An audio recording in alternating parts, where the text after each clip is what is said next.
আজকে জুমার দিন আমারে 2 রাকাত জুমার নামাজ পড়ার সুযোগ দে।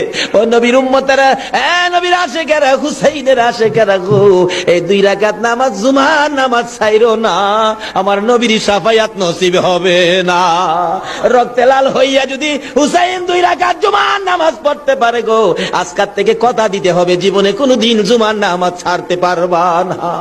জুমার নামাজ আদায় করতে সময়টুকুন দিলে নামাজ শুরু করে দিলেন, রুকু সিজদার কাজ শেষ করে তাশাহুদে বসে সালাম ফিরানের আগ পর্যন্ত কাছাকাছি বসে বসে এই যে সৈন্যরা নামাজের ভিতরে প্রত্যক্ষদর্শীরা বলেন এক একটা করে তীর মারে হুসাইনের গায়ে।